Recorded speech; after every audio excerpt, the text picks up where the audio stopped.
आगे बढ़ते छत्तीसगढ़ सरकार ने एक बार फिर से रिजर्व बैंक से 1000 करोड़ रुपए का कर्ज लिया है। वित्त वर्ष 2021 से 22 की शुरुआत में सरकार की ओर से पहली बार कर्ज लिया गया।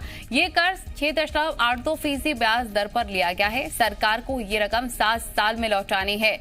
इस नए कर्ज के साथ ही अब राज्य पर 70,000 करोड़ से ज्यादा का कर्ज हो चुका है। प्रदेश सरकार ने पिछले वित्त वर्ष में करीब 12,000 करोड़ रुपए का कर्ज लिया था।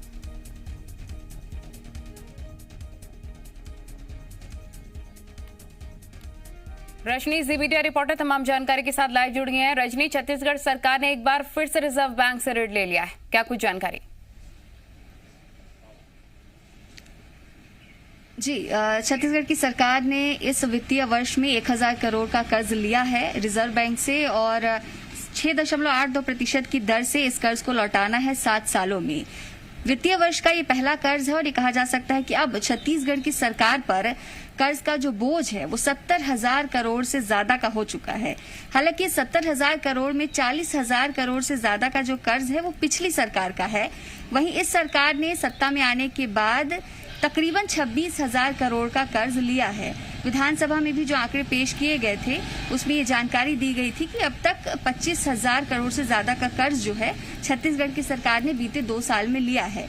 हालांकि कर्ज लेना सामान्य प्रक्रिया है, लेकिन इस बार सरकार ने पिछले साल की तुलना में अगर हम देखें तो कुछ जल्दी कर्ज लिया है। पिछले साल वित्तीय वर्ष में इतनी जल्दी सरकार ने कर्ज नहीं लिया था, लेकिन इस बार वित्तीय वर्ष की शुरुआत में ही सरकार ने कर्ज लिया है।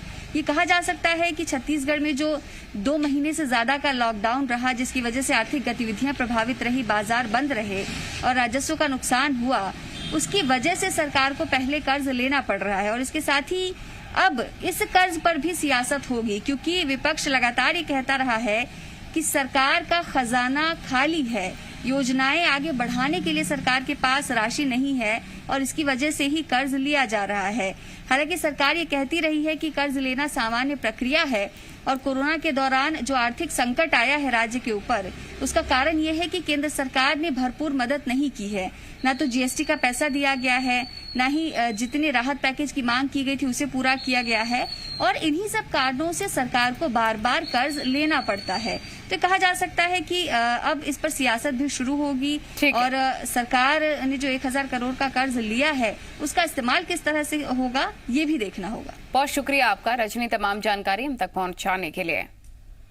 देश में पिछले 24 घंटे में 42,766 नए कोरोना के केसेस सामने आ चुके हैं, जबकि 45,254 कोरोना संक्रमित मरीज ठीक होकर अपने घरों को लौटे हैं।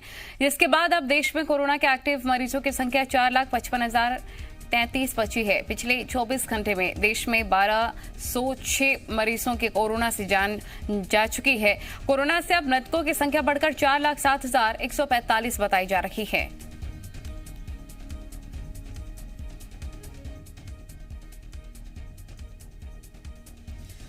छत्तीसगढ़ में पिछले 24 घंटे में कोरोना के 391 नए मामले सामने आए हैं। 307 मरीज कोरोना के खिलाफ जंग जीतकर अपने घरों को वापस लौटे हैं, जिसके बाद प्रदेश में एक्टिव मरीजों की संख्या 4,993 बची है। छत्तीसगढ़ में पिछले 24 घंटे में 5 मरीजों की कोरोना से मौत हो गई। बस्तर संभाग से कोरोना से सबसे ज्यादा मामले आए। सुकमा में 44, बीजापुर में 44, दंतेवाड़ा और कोंडागांव में 18 मामले आए। वहीं रायपुर में 22, दुर्ग में 20 तो बिलासपुर में कोरोना से 15 मामले सामने आ चुके हैं। छत्तीसगढ़ में लगातार 300 से ज्यादा मामले सामने आए हैं। वहीं एक दिन में कोरोना से 5 लोगों की मौत ने स्वास्थ्य विभाग की चिंताओं को बढ़ा दिया है।